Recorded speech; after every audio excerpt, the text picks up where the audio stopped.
Hello, everybody. It's Hogmanay. Yep. Marlene and I are still compos mentis. Hope you are all too. Might not last very long. We may not be compos mentis in a few compos mentis in a few hours, but at the moment, yeah. So we thought, what better time to do a quick review of our favourite things that we got up to in 2024.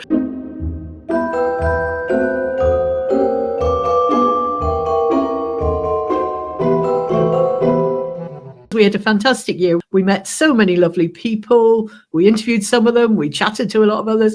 We went places. We covered events. We had a really good year. Yeah, so I mean, we went places. We also got invited to places. Oh, we did. Yeah. And people contacted us and said, "Can we come in and talk to you and do a podcast about such and such?" That's great. It's really encouraging, isn't it? It's also fabulous. It's also less work for us. Yes, so more of that, please, in 2025. More of that, please, yeah. Get in touch with us. indiepodcasters@gmail.com. Right, what we're going to do is just run you through our favourite ones of the year. Not in any order, but we did think in terms of, well, what kind of things have we been doing? So some of our podcasts are actually from campaigning events, so marches. Some of them are more about history. That's a kind of newer avenue that we've been exploring. So there was campaigning, there was history ones. There was live, which we've not done before. There was live. That's new. We've now done. We've done 4 live streams. Oh, we started up thinking in terms of the things that Scots could be having a national conversation about. Yeah. I think there was infrastructure. Less of a sexy title, but very important. Yes, it is a bit less of a sexy title, isn't it? But there you go. We're just going to quickly go through them, and if you listen to them already, you'll know what we're talking about. If you haven't listened to them, you think, oh, that sounds interesting. You can get them on our website. You can get them on our YouTube channel, and you can get them wherever you normally listen to podcasts. So, what's your first pick? My first pick is my first pick is this one.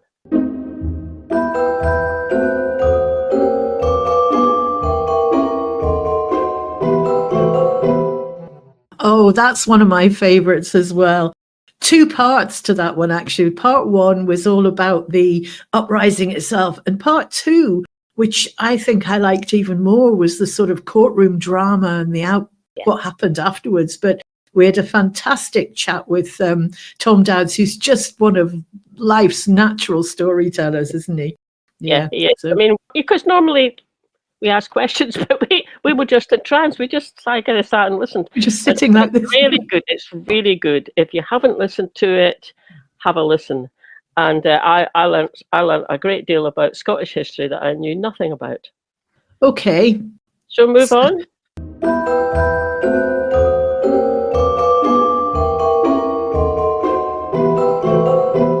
This one, you should talk about this one, because this really was your idea to get this podcast done. Robert Bruce, a man with a plan. And every year we're at the Bannockburn Rally, and that rally's been going on for decades and decades. We turn up when we wave our flags, but we don't necessarily know the detail of what happened. It was a 2-day battle. Who fought where? How come the Scots beat a much, much larger army? Well, with the help of a lot of research, very enjoyable reading up. You went on a meeting, didn't you, with that archaeologist chap? Yes, Sterling archaeologist is an absolute font of knowledge on all things to do with the area. So his take on where the battle was and what the background was to it is really, really interesting. So we've tried to weave some of that in along with scenes from our day at the march. So hope you find this interesting, but also learn something, because we certainly did. Yeah, great. Okay. Really good. Really, really good. So carrying on then.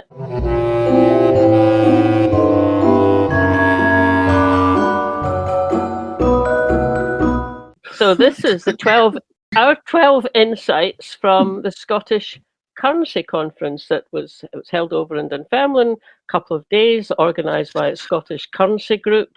And again, I just learned so much and really enjoyed it. There was a whole host of people speaking, coming at, some talking about currency directly, some talking about more about the background institutions and kind of rules and regulations you might need. That maybe makes it sound a bit boring, but it was anything but, wasn't it? It wasn't boring. And what I loved as well, how international this year has been. Because as well as that conference, which had people from all over Europe and, Iceland, we also were at, we were talking to Leslie Riddick about Denmark, which will come up in the list later. We also had another conference with all the independence movements across Europe. So this year has actually been looking much wider than just within the boundaries of Scotland and within the UK. So, that's been really worthwhile to do, I think. Yeah, if you want to listen and watch our 12 insights from the Scottish Currency Event, it's a compilation of clips from the actual conference and then Fiona and I having a bit of chat in between them. So we recommend that one. Yeah.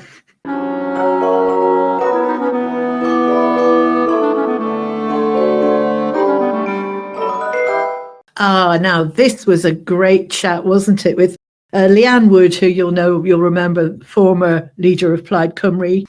Leanne had been one of the commissioners on a citizens' convention that ran it for 2 years in Wales to engage people in their democracy, and was really very effective and very innovative in the way they went about things. So we were able to ask Leanne for some tips about how we could do something similar in Scotland, which we then passed on to Believe in Scotland to hopefully try and incorporate in their plans for a citizens' convention. So the whole concept of national conversations has been a big theme this year. Yeah. And I sort of remember one of the things about it was the Welsh government who set that up, that constitutional convention.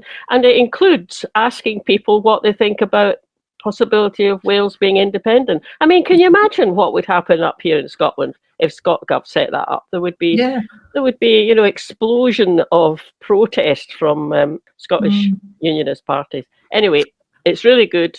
Have a listen. So the next one.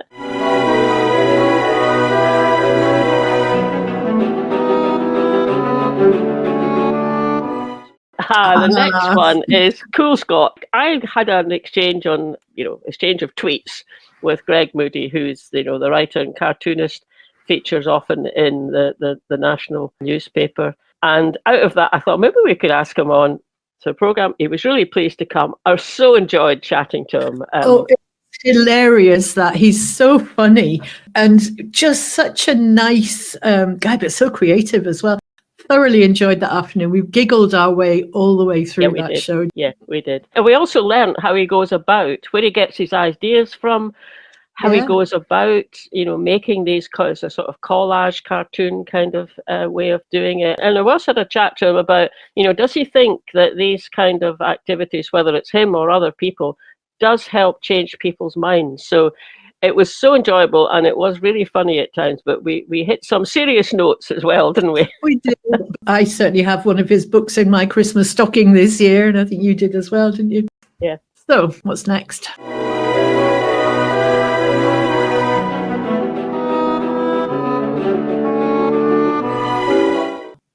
Pat Kane. Now, this was a lovely conversation that we had with Pat, who such an interesting approach, because as a musician, he came at it thinking, well, maybe your attitudes depend on what music you listen to and what your early influences were. Well, what an interesting idea. Yeah, I wasn't quite convinced with that. And I think I didn't get any brownie points because I've never listened to Pat Kane music. So anyway, but that was kind of starting off point, and he's just very good at kind of just pulling away at an idea and getting somewhere. And over 65. So, it wasn't just music we talked about. It was the whole, societal changes that had happened, starting with Mrs. Thatcher. But the whole loss of an assumption that you would have a decent job and you would work away at it for as long as you wanted, and you'd get a decent enough house to live in and a decent enough pension at the end, and how that's gone. So if that vanishes for a generation, where does that leave that generation? Do they feel confident or not? Probably not. Really good, really good. We've got a lovely picture, haven't we? Isn't that lovely? Yeah. Couple of fangirls. Yeah. Okay, next one. What's the next one?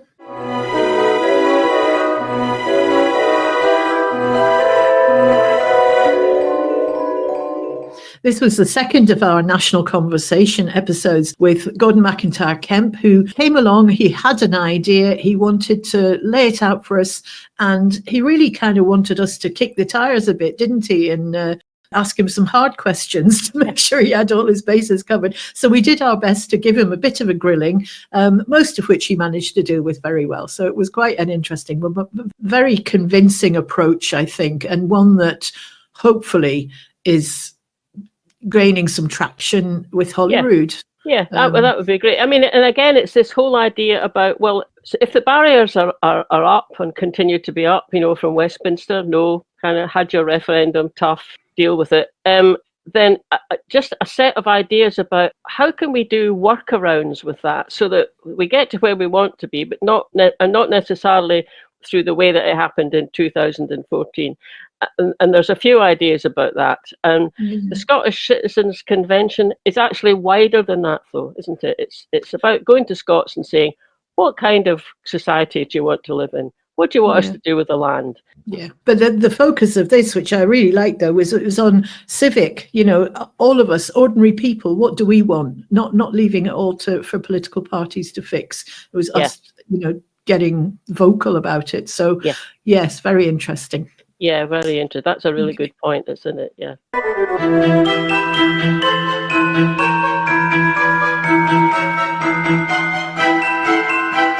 This is one of our hot topics. Every now and again, something happens, often it is Westminster, and this is one of them where Michael Gove, he was putting through a bill, and the bill will basically, it was sort of an extraordinary attempt through this bill to stop devolved Parliament ministers or local councils or universities or even just other public bodies, wherever, from using their fully devolved procurement powers, so how they buy things or don't buy things, if they wanted to use those to boycott goods and services on ethical and moral grounds. And he said, no, you're not getting to do that. And he also said, you're not even getting to say that you would have applied for a boycott if it hadn't been for this bill, with threats of fines and being issued and for non-compliance. So Scottish and Welsh parliaments refused legislative consent, but it was still progressing through Westminster. It was quite a while, but I kind of, you pick these things up from Twitter and Facebook, and then we went and got the original footage. I quite like the hot topics, though, because they're very rough and ready, because the thing is that there's something that's then and there in the moment. So you're literally scrambling to pull something together and get something out while it's topical. Yeah. And when you look back, I mean, now you think, he's not in government anymore. I've no idea what happened to that law they were trying to get through. So it did pass, so presumably it's on the books, but it's not anything you hear about, isn't it? I quite like Michael Gove. I disagree with everything that he says politically, but he stands up there and he is very intelligent. He's so reasonable about when he's explaining it, and you think, oh yes, that would be. And then you think, no, hang on, you're going to stop people from saying we don't want to buy goods from, say, well, Israel comes to mind, and you can't get to do that. That's not reasonable. He's got a reputation for being very efficient as a leader of a government department, for example, and I just think Gove with a moral compass would be quite an effective politician. Unfortunately, he doesn't appear to have one.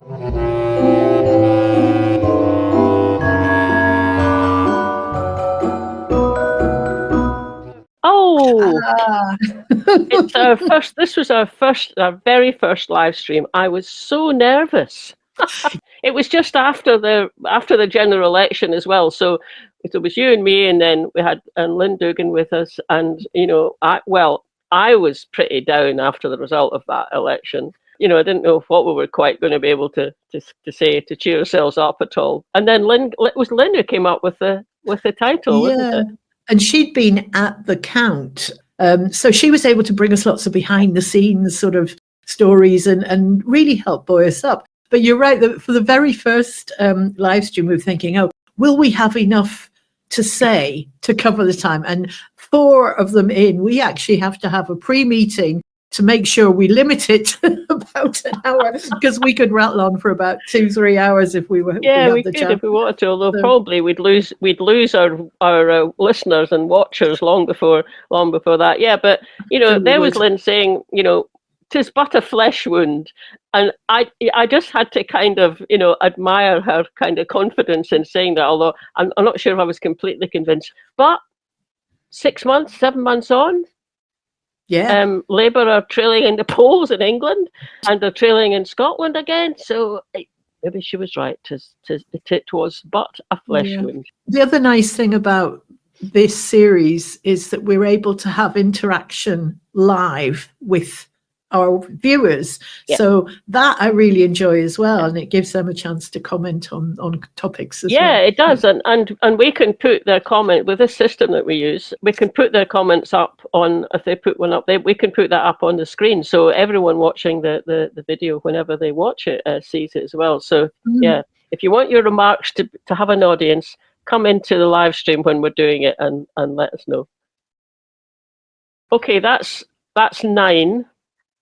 Okay. We've still got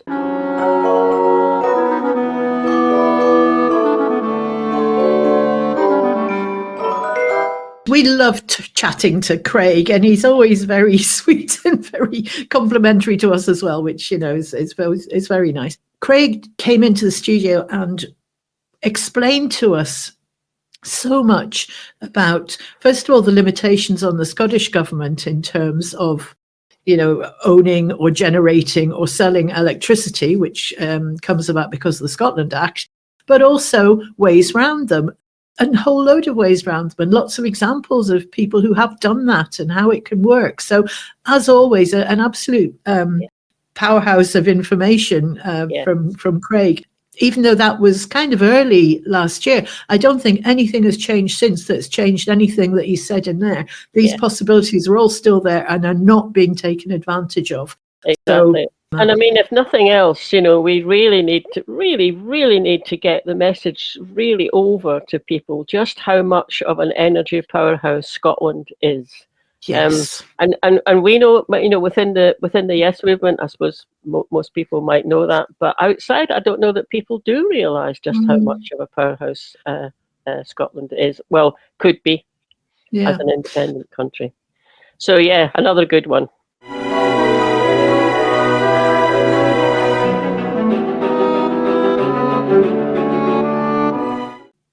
Now this was a disruptive force with Liam McLaughlin. We're fans of Liam, and he's a fairly young guy. He's still in his 20s, isn't he? And we talked to him, but we also have some of the speech that he gave at a convention later on.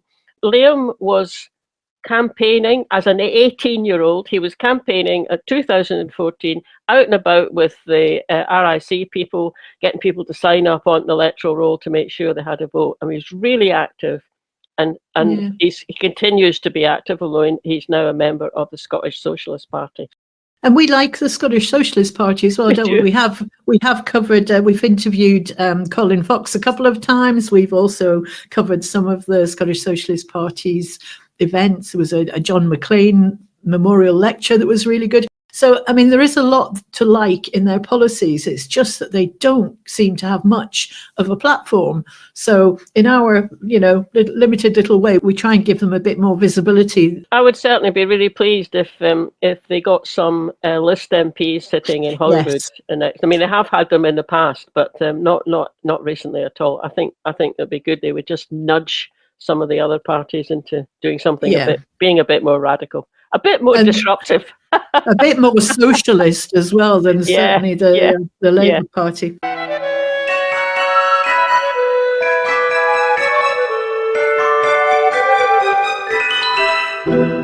The queen of podcasting, let's call her in Scotland, Leslie Riddick. We have been in the same place as Leslie several times this year. We've been to several events that she's chaired. Yeah. We've covered one for her, which was the Building a Local Scotland. We did the film for her. And this was back when Leslie was bringing out her film about Denmark, the State of Happiness. It was Leslie who asked to talk to us, wasn't it? It was, yes. Yeah. Proving that she's a very sensible woman who knows how to get her podcast out. Yes, absolutely. But we had a really good chat with Leslie, as we always do. I mean, she's another one who could, you just sort of press the button and she can talk for an hour quite happily. She was doing a round of screenings of the film. Leslie's just another one of these campaigners who works phenomenally hard and constantly coming up with something. So, if we can amplify her voice a little, then fantastic. Happy absolutely. To do that. Yeah, absolutely.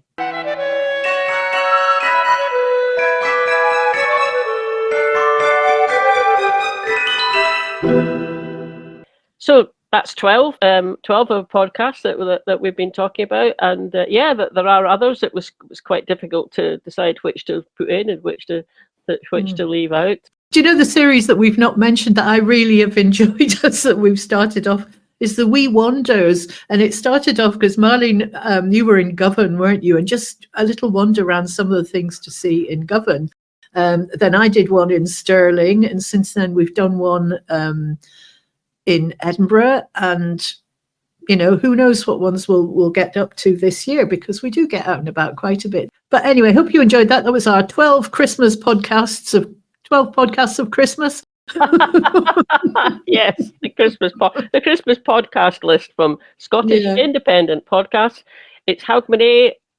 Hope you really enjoy getting out and about tonight if you're going out and visiting some friends, or watching the telly, or perhaps listening to one of the podcasts that we've just mentioned. But when it comes tomorrow, Happy New Year from us. Happy New Year.